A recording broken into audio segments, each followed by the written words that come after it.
been arrested in my life. I live a very quiet life. I think it's a bullying tactic to just get us to go, oh, gee, I'm an old woman. I'm no harm to anybody. Hi, Deborah, are you there? Hi, Harry. How are you? Thanks for joining us. Look, you've become something of a star overnight. I mean, your case is extraordinary. Why didn't you just tell us exactly what happened? Well, I got a call or somebody showed up at 9 o'clock in the morning, and I thought it was an Amazon delivery. And I poked my head out, and it was a police officer. And the first thing he said was something about a malicious communication. And I didn't know what he was talking about, but I thought it might be a good idea to film this. Yes. So I got my phone and I went downstairs, and silly me, I shouldn't have done this, but I let him in. I now know better. And honestly, it was so surreal. It was just the most stupid conversation. It was like my mother telling me that I upset somebody and I really ought to go apologize. That's what it felt like. Do you have any idea who it was or what it was you said that has led to this complaint? No. Initially, what happened was he was going to tell me. But I was so angry at the time that I kept sort of over talking him. So to be fair on the officer, he was going to tell me what it was that I'd said or wrote or whatever. But I just kept interrupting him because, at the time you're kind of angry and you're out of sorts and you're like, what the heck is going on here? And so anyway, I didn't give him a chance. And I didn't think it was all that important, to be honest with you. And then it was after I contacted Free Speech Union, and they said, you really need to get all these details. And so I tried to get back to them, and they weren't really replying and stuff. And it took like 4 months for them to finally get back to me. When he did finally get back to me, it was the PC who had come to my home, and he said, well, I've forgotten what it was now. And I said, well, you must have it on your system. And he said, no, but how did he word it? He said, this has been filed now. That's how he worded it. And he said, once it's filed, we don't have any details left on our system. So I have no idea, who it was. And he also said, he wouldn't say who the complainant was. He said that we won't do that unless it goes to court. These are the things he's telling me. I don't know whether they're true, but that's what he said. Do you believe him, or do you think he's malicious? Do you think it was incompetence by the police? Do you think they just realised they'd massively overreached and wanted it all to go away, or what? How did it make you feel? How does it leave you feeling?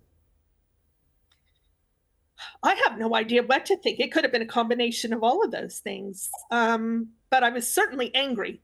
That's what I felt most, is I was just angry. I thought, my goodness, this country, there's so many things going on in this country right now, as there is in America as well, and things that they really need to be addressing. And they're choosing this. Did it make you feel like a criminal? Yes, I've never been arrested in my life. I live a very quiet life. And here's the thing. Ultimately, it comes down to this. Pardon me. Even though I never found out what it was that I said exactly or what it was about, I even tried to find out roughly what it was about, and he couldn't tell me.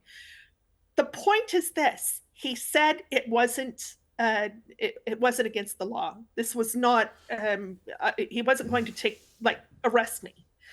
I wasn't, I wasn't going to be arrested. So I'm kind of like, whatever it was I said doesn't matter, because if it's not an arrestable offense, then why is he at your front door?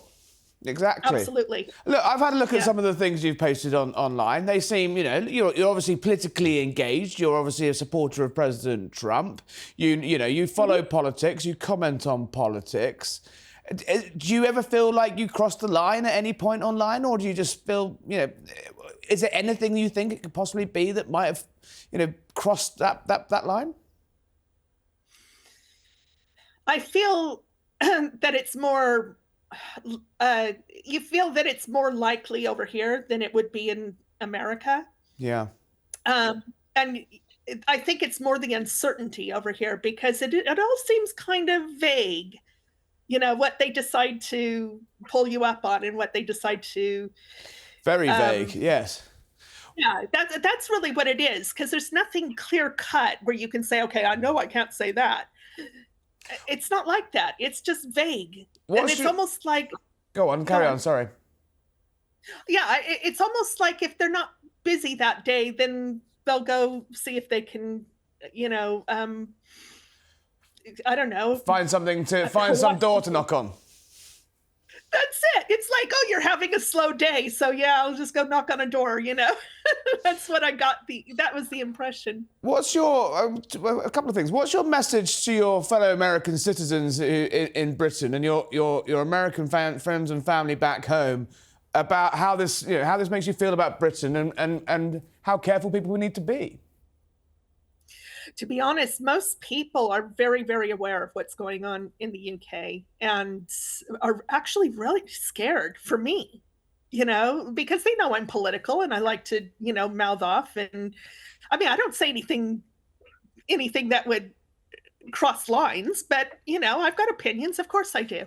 But like people like my mom and various people back home are like, "Go, be careful," because everybody's kind of scared. Everybody's aware of what's going on over here, and they know it's very different from what we're used to back home. Do you feel like you have to self-censor it yourself in this country?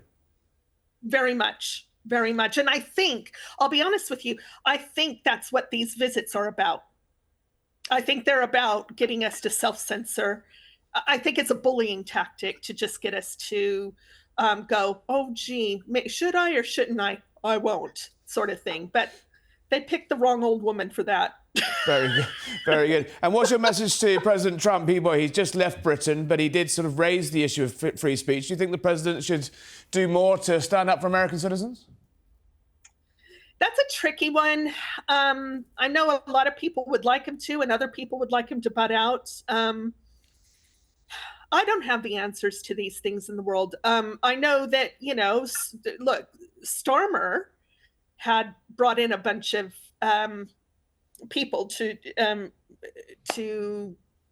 campaign for Kamala Harris. Yes. The president didn't like that. No, and so it's not as though they've never done it to us, getting involved or overstepping bounds. But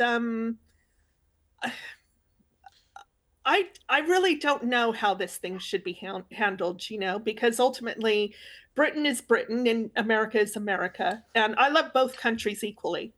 So do I. But what's your message to Keir Starmer then? What's your message to the British government as an American citizen who's felt the tough end of the British state for seemingly no reason at all other than being, as you put it so succinctly, a bit mouthy on the internet? What's your message to the British government? Well, I hadn't really thought this one through, but I would say that the British people are going to fight. They're not afraid to fight. They've been quiet all this time. They've been polite. They've been well behaved. But I think they're going to push things too far. I think people are starting to get angry. And, who knows what could happen? I have no idea myself. But I think that they are actually not making any friends for themselves. I think people are really waking up, whereas they hadn't before. And I think that more and more people are realizing what's happening. And I think that's not going to be good for Starmer. I think he needs to back down and stop being, such a fascist. And I do think he's being fascistic. Maybe that's the wrong word, but authoritarian anyway. This isn't looking good. Yeah, so don't tread on me, says Deborah. I'm an old woman. I'm no harm to anybody, but,